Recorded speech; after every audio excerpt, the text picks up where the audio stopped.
नमस्कार दोस्तों, मैं आदित्य सिंह कंपटीशन सर्कल में आपका बहुत बहुत स्वागत करता हूं। चलिए, आज हम मेंसुरेशन का एक पार्ट होता है सर्कल, वृत्त, इसके बारे में कुछ बेसिक जानकारी देंगे और इससे संबंधित कुछ क्वेश्चन को सॉल्व करेंगे। सबसे पहले जानिए कि रेडियस किसको कहते हैं। तो रेडियस सेंटर, ये वृत्त का केंद्र बिंदु हुआ। इस केंद्र बिंदु से इस परिधि तक की दूरी को हम क्या बोलेंगे? रेडियस बोलेंगे। सेंटर से बाउंड्री तक की दूरी को हम रेडियस बोलेंगे। सेंटर से बाउंड्री तक की दूरी ए भी रेडियस हुआ, ए भी रेडियस हुआ, ए भी रेडियस हुआ, सब रेडियस। सेंटर से बाउंड्री तक जो जाइएगा इस दूरी को क्या कहेंगे? रेडियस कहेंगे, रेडियस। अब फिर मन में सवाल उठेगा कि सेंटर से बाउंड्री तक की दूरी यह रेडियस हुआ, तो ये जो हुआ सेंटर से बाउंड्री तक की दूरी ये भी रेडियस हुआ। दोनों रेडियस को मिला दीजिएगा, रेडियस को मिला दीजिएगा तो आर आर कितना हो जाएगा? आर और आर को जोड़ लीजिए तो 2r हो जाएगा। ये 2r क्या हो जाएगा? तो ये व्यास हो जाएगा, यानी डायमीटर बराबर होता है रेडियस का दुगुना। आर और आर जोड़ दीजिएगा तो व्यास कहते हैं किसको? डायमीटर कहते हैं किसको? तो परिधि से परिधि को, ये देखिए वृत्त का परिधि है जिसके हम चारों तरफ लाइनिंग कर रहे हैं, ये परिधि हुआ। तो परिधि से परिधि को मिलाने वाली रेखा को या मिलाने वाली सबसे बड़ी जीवा को कहिए, जीवा को हम क्या कहते हैं? व्यास कहते हैं। परिधि को परिधि से मिलाने वाली सबसे बड़ी जीवा को, सबसे बड़ी जीवा कौन होगा? जो केंद्र से होकर जाएगा। जीवा तो ये भी है, जीवा तो ये भी है, लेकिन सबसे बड़ी जीवा जो कौन होगा? जो केंद्र से होकर जाएगा। ठीक, जैसे जीवा आप ये देखिए सर्कल में ये भी जीवा है, लेकिन सबसे बड़ी जीवा जो होगी, सबसे बड़ी जो जीवा होगी उसको आप क्या कहिएगा? उसको ही आप व्यास कहिएगा, यानी डायमीटर कहिएगा। तो इसलिए लिखे है जो केंद्र से होकर जाती है। चलिए अब हम चाप के विषय में बताते हैं। चाप को हम आर्क बोलते हैं। चाप क्या होता है? तो परिधि का एक भाग होता है। परिधि क्या है? ये जो है परिधि है, टोटल डिस्टेंस ऑफ बाउंड्री जो है उसको परिधि कहते हैं, या उसी को इंग्लिश में सर्कमफेरेंस कहते हैं। तो चाप जैसे वृत्त है, इस वृत्त का केंद्र बिंदु O है। अब OA और OB, OA क्या है? तो रेडियस है, OB क्या है? रेडियस है। अब परिधि के इतना पार्ट आप जो काट लिए हैं, सर्कमफेरेंस का ये पार्ट जो काट लिए हैं, ये क्या कहलाएगा? तो ये पार्ट कहलाएगा चाप कहलाएगा। क्या कहलाएगा? चाप। ठीक, इस चाप को हम क्या बोलेंगे? तो इस चाप को हम बोलेंगे लघु चाप। और जो इधर इतना बच गया इसको क्या बोलेंगे? तो इसको हम बोलेंगे दीर्घ चाप। इसको हम बोलेंगे दीर्घ चाप, major sector, major arc, sector नहीं, मेजर आर्क बोलेंगे, दीर्घ चाप बोलेंगे। अब त्रिज्य खंड के बारे में देखिए। त्रिज्य खंड किसको बोलते हैं? गौर कीजिएगा, ये हुआ केंद्र बिंदु, ये रेडियस r हो गया, ये रेडियस r हो गया। ये केंद्र बिंदु पर कितना डिग्री का एंगल बनता है? 360 डिग्री का एंगल बनता है। तो इसको हम लोग बोलते हैं क्या? त्रिज्य खंड बोलते हैं। त्रिज्य खंड यानी कि सेक्टर बोलते हैं। मान लीजिए कि ये थीटा कोण है, ये थीटा कोण, त्रिज्य खंड वृत्त का वह भाग जो दो त्रिज्याओं और एक चाप से घिरा हो। देख लीजिए, दो गो त्रिज्या है, OA और OB दोनों आपस में बराबर है, यानी रेडियस है, इसलिए आपस में OA बराबर OB होगा क्योंकि दोनों रेडियस है। अब मान लीजिए कि यहाँ पर एंगल बना दोनों रेडियस के कारण, इस एंगल को मान लेते हैं कि थीटा डिग्री बना, तो शेष में कितना बनेगा? तो शेष 360 माइनस थीटा बनेगा ये। ठीक, तो थीटा डिग्री जो बना, ये थीटा, इसको आप क्या बोलिएगा? तो इसको आप बोलिएगा माइनर सेक्टर, माइनर सेक्टर, यानी आप बोलिएगा लघु त्रिज्य खंड। अब इसको क्या बोलेंगे? इसको हम लोग बोलेंगे क्या? दीर्घ त्रिज्य खंड, यानी मेजर त्रिज्य खंड है तो सेक्टर। चलिए अब वृत्तखंड के बारे में जानते हैं। वृत्तखंड मतलब सेगमेंट के बारे में जानते हैं। वृत्त का वह भाग, सर्कल का वह भाग जो एक जीवा, देखिए ये क्या हुआ? जीवा हुआ। परिधि से परिधि को मिलाने वाली रेखा जीवा कहलाती है। जो एक जीवा और चाप से घिरा हो, इसको हम क्या बोलते हैं? इसको चाप बोलते हैं। जीवा हो गया AB और चाप क्या हो गया? ACB। जो एक जीवा और चाप से घिरा हो उसको हम लोग क्या बोलते हैं? इसको हम लोग बोलेंगे वृत्तखंड बोलेंगे। वृत्तखंड यानी वृत्त का टुकड़ा। अब ये छोटा वाला टुकड़ा है तो छोटा वाला को हम कहेंगे लघु वृत्तखंड यानी कि माइनर सेगमेंट, और ये जो बच गया ये बड़ा वाला पार्ट बच गया, इसको हम क्या कहेंगे, तो इसको कहेंगे दीर्घ वृत्तखंड यानी कि मेजर सेगमेंट कहेंगे। वृत्त से संबंधित जितने भी शब्द था सबका हम मीनिंग समझाए हैं। अब हम फॉर्मूला पर चर्चा करते हैं। ठीक, सेंटर से बाउंड्री तक की दूरी को आप क्या बोलते हैं, रेडियस बोलते हैं। सेंटर से बाउंड्री तक की दूरी को रेडियस बोलते हैं। ये सेंटर हो गया, तो रेडियस और रेडियस क्या हो गया, आर और आर को जोड़िएगा तो 2r हो गया। तो 2r को आप क्या बोलते हैं, डायमीटर यानी कि व्यास बोलते हैं। डायमीटर बराबर क्या हो गया 2r, यानी बोलते हैं ना d बराबर 2r, रेडियस का दुगुना, डायमीटर यानी कि व्यास। ठीक, अब आपसे कोई पूछेगा कि इसका क्षेत्रफल निकालिए, एरिया निकालिए, तो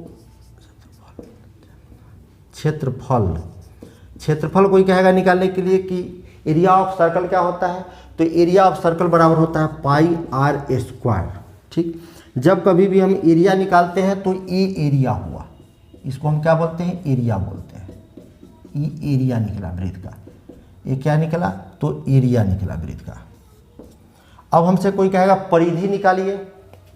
परिधि का फॉर्मूला क्या होता है, परिधि मतलब सरकमफेरेंस,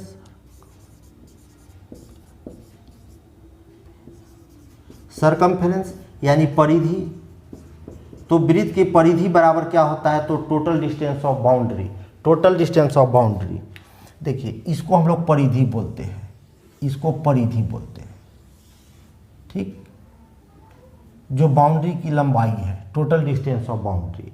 तो वृत्त की परिधि बराबर होता है 2πr होता है। चलिए अब हम सेमी सर्कल के बारे में बताते हैं। सेमी सर्कल मतलब अर्धवृत्त के बारे में बताते हैं। देखिए ये वृत्त का केंद्र बिंदु O हो गया, ये रेडियस R हो गया, ये भी रेडियस R हो गया। अच्छा, अर्धवृत्त के बारे में बताते हैं तो पूरा वृत्त मत लीजिएगा, ये हुआ अर्धवृत्त सेमी सर्कल। अब कहेगा कि सेमी सर्कल का आपको एरिया ऑफ सेमी सर्कल, तो वृत्त के क्षेत्रफल बराबर होता है पाई आर स्क्वायर, लेकिन यह वृत्त नहीं है, अर्धवृत्त है, इसलिए इसको आधा कर दीजिएगा। आधा करने के मतलब 2 से डिवाइड कर दीजिएगा। अब कहेगा सरकमफ्रेंस निकालने के लिए, यानी वृत्त का हमको कहेगा परिधि निकालने, अर्धवृत्त का परिधि निकालने के लिए, परिधि यहाँ हम परिधि बोलते हैं। तो हम परिधि कैसे निकालेंगे, तो परिधि का मतलब होता है टोटल डिस्टेंस ऑफ बाउंड्री। देखिए ये तो हो गया टोटल डिस्टेंस ऑफ बाउंड्री के लिए हम वृत्त के लिए लिखते हैं 2πr, लेकिन 2πr तो है नहीं, पूरा वृत्त तो है नहीं, वृत्त का तो आधा भाग है। तो सरकमफ्रेंस का मतलब हुआ टोटल डिस्टेंस ऑफ बाउंड्री, तो उसका आधा ही ना लिखेंगे आप, तो 2 से 2 कट गया यानी πr। आप प्लस गौर कीजिएगा, अब क्या हुआ टोटल डिस्टेंस ऑफ बाउंड्री में, तो केवल आप ये साइड लिए, कर्व वाला लिए, ये भी तो डिस्टेंस में आएगा, बाउंड्री में आएगा, तो r प्लस r यानी कि 2r भी लिखना होगा, यानी πr प्लस 2r जो हुआ वह सरकमफ्रेंस हुआ, यानी अर्धवृत्त की परिधि बराबर हुआ πr प्लस 2r। अब आइए त्रिज्यखंड के क्षेत्रफल बराबर आपसे पूछेगा कि एरिया ऑफ सेक्टर बराबर क्या होता है, तो एरिया ऑफ सेक्टर बराबर कहिएगा πr स्क्वायर थीटा बाई 360। त्रिज्यखंड का क्षेत्रफल बराबर पूछे तो त्रिज्यखंड के क्षेत्रफल बराबर होता है πr स्क्वायर थीटा बाई 360, और आपको कोई फॉर्मूला की जरूरत नहीं पड़ेगी। अब आइए कुछ क्वेश्चन सोल्व करते हैं। क्वेश्चन नंबर 42 को लेते हैं। अगर दो वृत्त के क्षेत्रफल का अनुपात 4:9 है तो उनके परिधि का अनुपात क्या होगा। दिया हुआ है क्या, दो वृत्त के क्षेत्रफल का अनुपात, दो वृत्त, एक वृत्त का क्षेत्रफल पाई आर स्क्वायर लिख दिए, दूसरा का छोटा वाला आर स्क्वायर लिख दिए। इसके दो वृत्त के क्षेत्रफल का अनुपात दिया हुआ है 4:9, तो हम क्या करते हैं, पाई से पाई काट देते हैं, आर स्क्वायर बराबर 4 है तो आर बराबर 2 हो जाएगा, और छोटा वाला आर स्क्वायर बराबर 9 है तो आर बराबर 3 हो जाएगा। अब हमसे पूछता है परिधि का अनुपात, तो जो रेडियस में रेशियो होता है वही मतलब सरकमफ्रेंस का होता है। तो क्वेश्चन हमसे परिधि का पूछा है, तो परिधि बराबर हम लिखते हैं 2πr, दूसरा का भी लिखेंगे 2πr, अलग अलग करने के लिए हम पाई आर अलग अलग कर दिए हैं। 2π दोनों में कॉमन है, बड़ा वाला आर को 2 लिखेगा, छोटा वाला आर को 3 लिखेगा, तो उसके सरकमफ्रेंस में रेशियो हो जाएगा, परिधि में हो जाएगा 2:3 का। क्वेश्चन नंबर 43 देखिएगा। यदि एक वृत्त की त्रिज्या 14 मीटर और त्रिज्या यानी रेडियस दिया है 14 मीटर है, ठीक, तो हमसे पूछ रहा है उसकी परिधि क्या होगा। तो वृत्त की परिधि बराबर फॉर्मूला याद है, सरकमफ्रेंस ऑफ सर्कल, वृत्त की परिधि बराबर होता है 2πr। तो 2 अब पाई का मान हो गया 22/7, और आर का वैल्यू कितना दिया हुआ है, 14 दिया हुआ है, तो काट दीजिए, 7 दूना 14, 22 में हम 4 से गुना करेंगे, 4 दूना 8, 4 दूना 8, यानी 88 सेंटीमीटर हम लिखेंगे। क्वेश्चन नंबर 44 देखते हैं। एक वृत्त का क्षेत्रफल दूसरे के क्षेत्रफल का 100 गुना है। देखिए एक वृत्त का क्षेत्रफल जो है वह दूसरे का 100 गुना है। इसका क्षेत्रफल आप 1 मान लीजिएगा तो इसका ये 100 गुना हो गया क्षेत्रफल। तो उनकी परिधि का अनुपात क्या होगा? तो क्षेत्रफल का रेशियो पहले देखते हैं। Pi r square is equal to 100 दिया है, 100 एक का, दूसरे का pi r square is equal to हम लेते हैं कितना 1 दिया हुआ है भाई 1। तो पाई से पाई काट दीजिए, आर स्क्वायर बराबर आप 100 हुआ तो आर बराबर 10 हुआ, छोटा आर बराबर हो जाएगा 1। अब हमसे पूछ रहा है परिधि का अनुपात क्या होगा। तो जो रेडियस में होता है रेशियो वहीं सरकमफ्रेंस यानी परिधि में होता है, क्योंकि वृत्त के परिधि बराबर लिख जाइएगा 2 पाई आर और दूसरे का 2 पाई आर। तो 2 पाई कट जाएगा, आप केवल आप रेडियस से ना लिख रहे हैं। तो बड़ा वाला रेडियस 10 है, छोटा वाला रेडियस 1 है, तो इसके बीच रेशियो क्या हो जाएगा 10:1 का। क्वेश्चन नंबर हम 45 में आते हैं। दो वृत्त के अर्ध व्यास का अनुपात। अर्ध व्यास का मतलब होता है व्यास का आधा यानी रेडियस। तो एक का रेडियस आर ले लिए हैं, एक का रेडियस हम छोटा वाला आर ले लिए हैं, कैपिटल और स्मॉल में ले लिए हैं। उनके अर्ध व्यास का रेशियो 3:2 है। हमसे पूछ रहा है उनके क्षेत्रफल का अनुपात क्या होगा। तो क्षेत्रफल पाई आर स्क्वायर, क्षेत्रफल का अनुपात।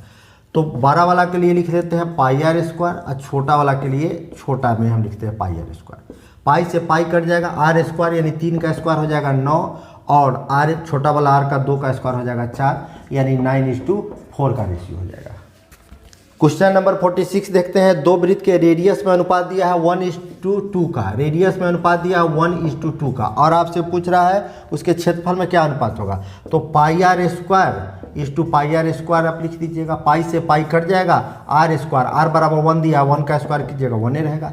छोटा वाला आर बराबर 2 दिया, 2 का स्क्वायर कितना हो जाएगा 4 हो जाएगा, यानी कि 1:4 हो जाएगा 46 का। क्वेश्चन नंबर 47 देखते हैं। लिखा हुआ है 10 पाई की परिधि के वृत्त का क्षेत्रफल क्या होगा। 10 पाई की परिधि है, परिधि कितना है सरकमफ्रेंस 10 पाई है।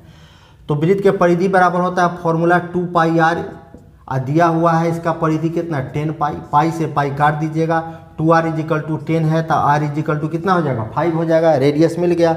अब आपको एरिया कह रहा है निकालने के लिए, एरिया मतलब क्षेत्रफल। तो वृत्त के क्षेत्रफल बराबर होता है पाई आर स्क्वायर। पाई ऑप्शन में देख लीजिए पाई दिया है तो रहने देते हैं पाई। आर स्क्वायर का मतलब कीजिए 5 का स्क्वायर कितना होगा 25, यानी आंसर हो जाएगा 25 पाई। क्वेश्चन नंबर 48 में आते हैं। यदि किसी वृत्त की त्रिज्या 100% बढ़ा दिया जाए तो क्षेत्रफल कितना बढ़ेगा। रेडियस को कितना बढ़ा रहे हैं, त्रिज्या को 100% बढ़ा रहे हैं। तो कह रहा है उसके एरिया पर क्या प्रभाव पड़ेगा। देखिए रेडियस जो था 100% बढ़ाने का मतलब दुगुना कर देना। दुगुना कर देना तो बड़ा सर्कल बन जाएगा, तो उसका एरिया कितना हो जाएगा, कितना बढ़ेगा परसेंट में।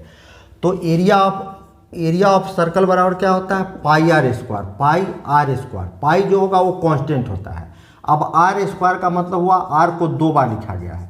आप याद कीजिए मल्टीपल के केस में भी ए बी फार्मूला लागू होता है। मल्टीपल के केस में ए बी फार्मूला, तो फार्मूला क्या है a + b + a × b/100 होता है। तो a के जगह पर 100% बढ़ रहा है, तो रेडियस a के जगह पर 100, b के जगह पर 100, आर स्क्वायर है इसलिए लिख रहे हैं 2 बार 100। 100 × 100 अब बाई 100, 100 से 100 काट दीजिएगा 100, 100, 200, 100, 300। तो उसका एरिया कितना बढ़ जाएगा 300% बढ़ जाएगा। या आप उस क्वेश्चन को ऐसे ही बना सकते हैं, जैसे मान लीजिए कि पहले रेडियस 1 था, अब रेडियस को आप 100% बढ़ा दिए। रेडियस 100% बढ़ाने का मतलब होता है रेडियस को आप 2 कर दिए, 2 गुना कर दिए, ठीक। तो इसको आप छोटा वाला आर मान लीजिए। रेडियस अब क्या हो गया 2 गुना हो गया। तो पहले कितना एरिया होगा तो पाई आर स्क्वायर, अब कितना होगा तो पाई आर स्क्वायर। पाई तो पाई काट दीजिए, आर स्क्वायर यानी 1 के स्क्वायर कीजिएगा 1 ही रह जाएगा। चाहे पाई को रहने भी दीजिए, काहे काटिएगा, रहने दीजिए पाई को। पाई आर स्क्वायर तो पाई और 1 के स्क्वायर तो 1 ही रह जाएगा। 2 का स्क्वायर कितना हो जाएगा पाई और 2 का स्क्वायर हो जाएगा 4। तो पहले एरिया कितना था 1 पाई था, अब कितना हो गया 4 पाई हो गया। तो कितना बढ़ गया, तो आप कहिएगा 1 पाई था एरिया, रेडियस 100% बढ़ा दिए तो एरिया निकल गया 4 पाई, यानी बढ़ा कितना तो बढ़ा 3 पाई। बढ़ता है किस पर तो कम पर, कम कौन है 1 पाई, 1 पाई। अब परसेंटेज में पूछ रहा है तो 100 से गुना कर दीजिए। पाई से पाई कट जाएगा, कितना परसेंट बढ़ गया एरिया तो 300% बढ़ गया। क्वेश्चन नंबर 49 को देखते हैं। अगर किसी वृत्त की त्रिज्या बढ़ाने से परिधि में 5% का विस्तार होता है, परिधि में यानी सरकमफ्रेंस में 5 सेंटीमीटर का विस्तार होता है, तो सरकमफ्रेंस जितना बढ़ता है रेडियस भी उतना ही बढ़ता है भाई। तो क्वेश्चन कर रहा है उसके क्षेत्रफल कितना बढ़ेगा, तो क्षेत्रफल मतलब एरिया ऑफ सर्कल बराबर होता है पाई आर स्क्वायर। पाई तो कांस्टेंट होता है, आर स्क्वायर यानी 2 बार हमको आर लिखा है, तो ये भी फार्मूला आप लागू कर दीजिए। 5 + 5 × 5/100 कर दीजिए। 5 × 5 = 10 रुपया, अब प्लस 10 रुपया में क्या जोड़ना है, 25 है, नीचे 100 है, इसलिए 2 अंक पहले दशमलव लगा दिए, यानी 10.25% बढ़ जाएगा। क्या बढ़ेगा, एरिया बढ़ेगा। क्वेश्चन नंबर 50 में गौर कीजिएगा। 42 सेंटीमीटर व्यास है 42 सेंटीमीटर, यानी डायमीटर 42 है, तो रेडियस कितना हो जाएगा, 21 हो जाएगा, क्योंकि d बराबर होता है 2r, d बराबर होता है 2r। ठीक, तो आपको 2r = आप कितना निकल गया 42, तो r = 21, यानी रेडियस निकाल दिए 21। अब हमसे क्वेश्चन पूछ रहा है उसकी परिधि क्या होगी। परिधि मतलब सरकमफेरेंस हमसे पूछ रहा है, तो वृत्त की परिधि बराबर क्या होता है 2πr। ऑप्शन में देख लीजिए पाई है, नहीं दिया हुआ है। जब ऑप्शन में पाई नहीं है तो पाई का वैल्यू बैठा दीजिए, 22/7 होता है। आर कितना हो गया, 21 हो गया। 7 से काटेगा 3 बार में, 3 दूना 6, 6 में 22 से गुना करेंगे तो 6 दूना 12, 12 1 13, यानी 132 सेंटीमीटर क्या बढ़ जाएगा, उसका परिधि यानी सरकमफेरेंस हो जाएगा। बढ़ेगा नहीं, मतलब सरकमफेरेंस पूछ रहा है तो उसका सरकमफेरेंस 132 सेंटीमीटर होगा। क्योंकि सेंटीमीटर स्क्वायर मत लिखिएगा, एरिया में स्क्वायर लिखिएगा। परिधि किसको कहते हैं, circumference. Total distance of boundary की लंबाई को कहते हैं, तो लंबाई का यूनिट सेंटीमीटर, यहाँ रेडियस सेंटीमीटर में दिया है, इसलिए हम सेंटीमीटर केवल लिखेंगे।